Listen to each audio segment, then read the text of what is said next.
یہ تصویر ہے بڑی خوفناک.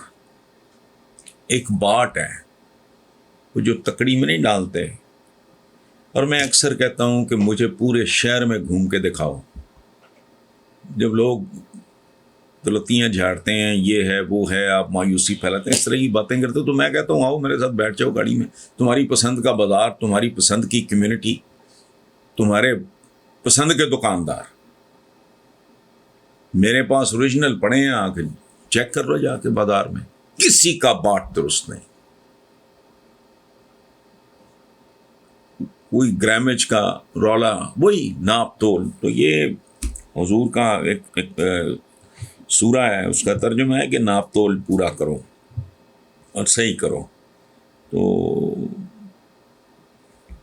یہی بہتر ہے اور اسی کا انجام اچھا ہوگا. تو پوری قوم اس طرف لگی ہوئی ہے, اور میں تو کہتا ہوں, میں بڑے بڑے جو حسابدان اس ملک میں ہیں, تجزیہ نگار اور تبصرہ نگار, میں ان سے ایک سوال کرتا ہوں کہ ملک کیا ہوتا ہے بھائی؟ یہ میدانوں کا, کھیتوں کھلیانوں کا, چشموں کا, دریاؤں کا, سمندروں کا, صحراؤں کا مجموعہ نہیں ہوتا. ملک ہوتا ہے اس کے لوگوں سے. لوگوں میں مینلی دو قسمیں ہیں. ایک ہوتی ہے سو کالڈ اشرافیہ, ایلیٹ. ایک ہوتے ہیں میسز یعنی عوام. تو دونوں کے درمیان کمپٹیشن ہے کہ بڑا چور کون ہے, سیدھی سی بات ہے. تو اب جو لکھے ہوئے سوال آتے ہیں ان میں پہلا سوال ہے اشر رحیم صاحب کا, جوہر آباد سے ہیں. وہ کہتے ہیں جی کہ میں آپ سے ایک سوال کرنا چاہتا ہوں. اس سوال کا مقصد بالکل یہ نہیں کہ میں اپنے دین سے بھٹک رہا ہوں, بس اتنا جاننا چاہتا ہوں کہ یہودیوں نے ترقی کیسے کی. اشر صاحب, یہ خیال مبارک ہو, اور اس میں دین سے بھٹکنے والی کوئی بات نہیں ہے.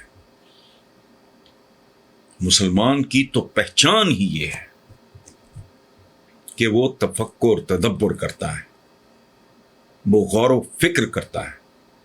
قرآن پاک کے کا بھی یہ حکم ہے کہ ایسے نہیں الٹے پڑتے آیتوں پہ, وہ سوچتے ہیں, سمجھتے ہیں, غور کرتے ہیں. یہ مفہوم ہے اس آیت کا. تو آپ نے ٹھیک, کیوں زندگی ڈسپلن ہے. آپ کبھی غور کرو, یہ کائنات کیا ہے؟ یہ کائنات ڈسپلن ہے. زمین یوں بھی گھوم رہی ہے اور پھر یوں بھی گھوم رہی ہے, اور بازی نہیں آ رہی. یہ ڈسپلن ہے. سورج کہیں غروب ہو رہا ہوتا ہے, کہیں طلوع ہو رہا ہوتا ہے. یہ ڈسپلن ہے. سورج چلا جائے 6 دن کے لیے, 1 ہفتے کے لیے چھٹی پہ, کیا ہوگا؟ آپ جو بیچتے ہو وہ کاٹتے ہو. یہ ڈسپلن ہے. علم حاصل کرو چاہے چین تک جانا پڑے. اس زمانے میں چین تک جانا بہت مشکل تھا. یعنی چاہے اذیت برداشت کرو. اور حصول علم آسان کام نہیں ہے, جان دینی پڑتی ہے, بہت محنت کرنی پڑتی ہے. وہ کیا ہے محنت؟ کیا ہے محنت؟ ڈسپلن ہے. رائٹ ڈائریکشن میں اپنی جان کی بازی لگانا, یہ ڈسپلن سے آتا ہے. مسلمانوں میں ڈسپلن نہیں, سوائے ظواہر کے, دکھاوے کے. مجھے کہیں کوئی شے دکھائی نہیں دیتی. میں نے چند سال پہلے کہا کہ صرف اصول علم پہ جتنا ہمیں حکم دیا گیا ہے, زور دیا گیا ہے. دیکھو بات سنو, غزوہ بدر کے بعد جزیہ وغیرہ لے کے چھوڑا گیا کچھ قیدیوں کو, اور کچھ کو جو پڑھے لکھے تھے کہا کہ اگر جزیہ نہیں دے سکتے ہمارے بچوں کو پڑھاؤ, اس کے بس تمہیں رہا کر دیا جائے گا. تو کیا بچوں کو وہ اسلامیات پڑھا رہے تھے؟ وہ تو کافر تھے. ان سے کیا پڑھوا رہے تھے؟ کوئی سیکولر سبجیکٹ, وہ تاریخ پڑھوا رہے ہوں گے, جغرافیہ پڑھوا رہے ہوں گے, یا اور کچھ. تو ظاہر ہے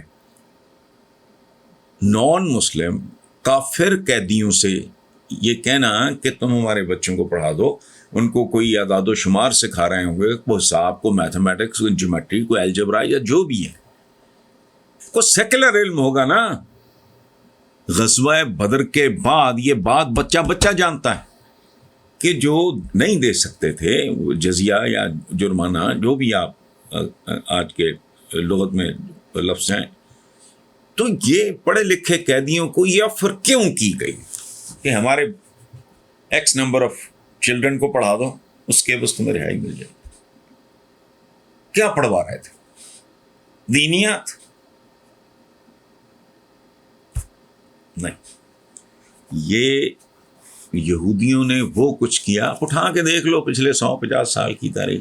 مسلمانوں کی کنٹریبیوشن بنی نوع انسان کے لیے، کل انسان کے لیے. یعنی یہ بلب ایجاد ہوا تو ایڈیسن کے ذہن میں کوئی عیسائی نہیں تھے، انسان تھے.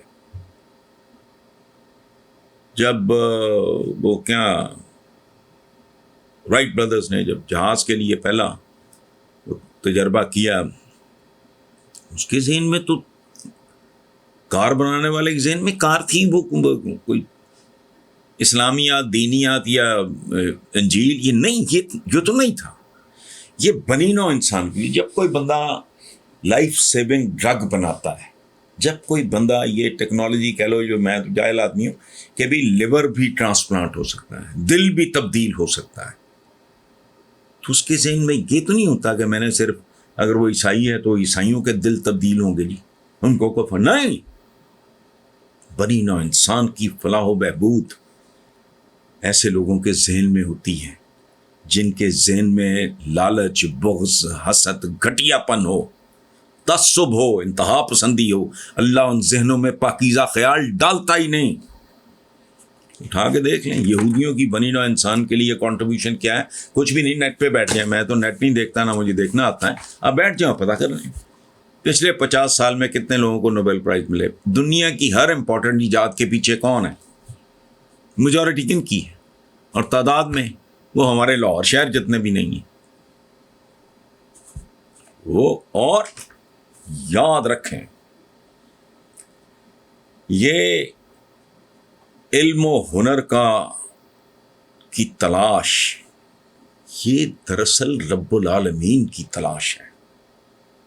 پھول کیسے کھلتا ہے؟ یہ کھلانے والے کا تک پہنچنے کی ایک جستجو ہے. یہ سائنس اور ٹیکنالوجی کے ہمارے یہاں تو کہہ دیتے ہیں روحانیت ہے، مادیت ہے. سبحان اللہ ہے. مادہ کس کا بنایا ہوا ہے؟ خالق تو وہی ہے بھائی. روحانیت میری ہے، یہ جسم ہے میرا. جس نے یہ جسم مجھے عطا کیا ہے، میرے اندر کی روح بھی اسی نے عطا کی ہے. سو روحانیت اور مادیت اس کے فلسفے اٹھائے پھر رہے ہیں. جاہل کے جاہل ہیں، قیمت ادا کر رہے ہیں. ختم ہوئی بات. پوری قوم کے منہ پہ تھپڑ کی مانند ہے. آپ دیکھ ہی رہے ہیں، وہ تصویر میرے سامنے ہے اور آپ اس کو ٹی وی پہ دیکھ رہے ہوں گے. اور ہمارے جس دوست نے، بھائی نے اس پہ کیپشن لگایا ہے، ایک نل ہے، کوئی اس طرح کی چیز ہے جہاں پانی ملتا ہے، وہاں ایک گلاس پڑا ہے جس کو زنجیروں سے باندھا گیا ہے. اور وہ بہت ذہین آدمی ہیں، قابل احترام ہیں، جنہوں نے لکھا جس دن یہ گلاس زنجیر سے آزاد ہو گیا اس دن ہم ایماندار اور ترقی یافتہ قوم ہوں گے. تو اے میرے گمنام بھائی، انجان بھائی، یہ صدیوں تک ہوتا مجھے دکھائی نہیں دے رہا. سمت ہی درست نہیں. جب تک ڈائریکشن ٹھیک نہ ہو، آپ بھلے جو مرضی کر لیں، آپ منزل تک پہنچ ہی نہیں سکتے. ہماری ڈائریکشن، ہمارا حکمران کرپٹ ہے، ہمارا ہر رول ماڈل کرپٹ ہے، ہماری سیاست سے لے کے صحافت تک داغدار ہے، گندی ہے، غلیظ ہے، بدبودار ہے. اس لیے جو کہا نا کہ جس دن یہ گلاس زنجیر سے آزاد ہو گیا، یہ گلاس زنجیر سے آزاد ہوتا ہوا مجھے تو دور دور تک دکھائی نہیں دے رہا.